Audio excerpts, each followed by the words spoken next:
J'ai eu une discussion avec un ami récemment. Le gars, il me demande, Médard, toi, souvent, tu t'es lancé dans les... Tu as décidé de parler, non? Tu parles. Qu'est-ce que la diaspora peut faire pour simuler les élections? Euh, J'ai déjà fait une vidéo là-dessus. En 2022, le rapport de la Banque mondiale estimait que les Camerounais, les migrants camerounais avaient envoyé vers le Cameroun à peu près 230 milliards de francs CFA. 230 milliards. Mes amis de la diaspora, mes frères qui sont à la diaspora là, il faut vraiment nous aider. La meilleure façon de nous aider, mes frères de la diaspora et mes sœurs, couper les Western Union. Si vous voulez avoir un impact sur l'élection du Cameroun cette année-là, hein, coupez les Western Union. Si vos proches à qui vous envoyez les Western Union s'inscrivent sur les listes électorales et vous envoient la preuve de leur inscription, réactivez le Western. Relancez avec un bonus. Vous activez le Western, vous mettez un bonus. Hein. Comme ça les motive. Vous remettez le bonus pendant 2 mois. Bon, non, on ne va pas être méchant. Vous me remettez le bonus jusqu'aux élections avec promesse d'aller voter et de vous envoyer la preuve qu'ils ont voté.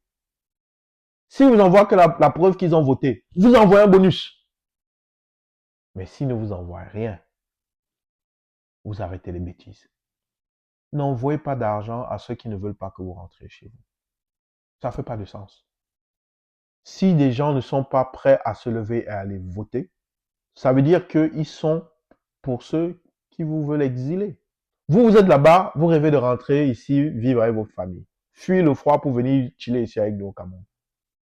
Eux, ils viennent vous raconter des bêtises et ils ne vont pas voter. Que le pays est dur, le système fait ceci. Ah, le système qui vous a retiré votre double nationalité. Donc, vos propres proches à qui vous envoyez l'argent tous les mois, s'ils ne vont pas voter, s'inscrire sur l'élite électorale, c'est qu'ils ne veulent pas votre bien. Est-ce qu'ils méritent l'argent que vous devez leur envoyer tous les mois? Là est la question. Donc, si vous voulez savoir comment la diaspora peut influencer le vote cette année, c'est en influençant les Camerounais d'aller voter.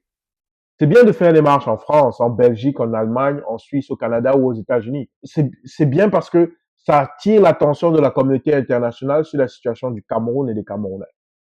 Mais encore mieux, et beaucoup plus percutant, ce serait qu'individuellement, chaque membre de la diaspora incite chaque personne qui dépend d'elle au Cameroun à aller s'inscrire sur les listes électorales et à aller voter légitimement en octobre. Le cumul de ces actions individuelles aura beaucoup plus de mordant que toutes vos marches combinées cette année. Et je m'explique. Si nous estimons que chaque membre de la diaspora, par ses transferts d'argent au pays, affecte directement ou indirectement 2 à 3 personnes, cela voudrait dire que la diaspora camerounaise affecterait minimalement 14 millions de Camerounais. Soyons même conservateurs.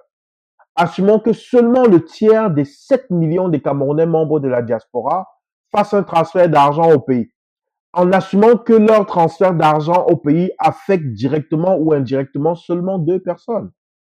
On parlerait quand même de 4 millions de Camerounais qui dépendraient directement ou indirectement des transferts d'argent. C'est beaucoup. C'est beaucoup. Le Cameroun vous manque.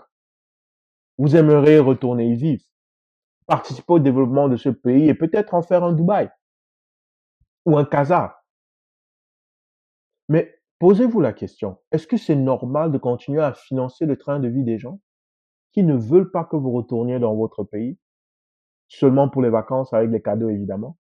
Est-ce que c'est normal de continuer à financer le train de vie des gens qui se plaignent tout le temps que la vie est difficile, le système les broie, c'est plus vivable, et que lorsque vient le temps, comme en 2025, de faire le devoir de citoyen, de s'inscrire sur la liste électorale, d'aller voter pour un changement, pour une amélioration des conditions de vie, pour que vous aussi, vous puissiez retourner participer à l'amélioration des conditions de vie et à l'amélioration du pays, et qu'ils restent chez eux et ne fassent rien, est-ce que c'est normal de continuer à les financer? En 2025, chacun fait ses choix. Et ceux qui auront décidé de ne pas appuyer le mouvement pour le changement de ce pays auront fait le leur. Donc, vous n'êtes plus obligé moralement de les financer. Arrêtez les transferts. Vous allez voir, ça va aller s'inscrire.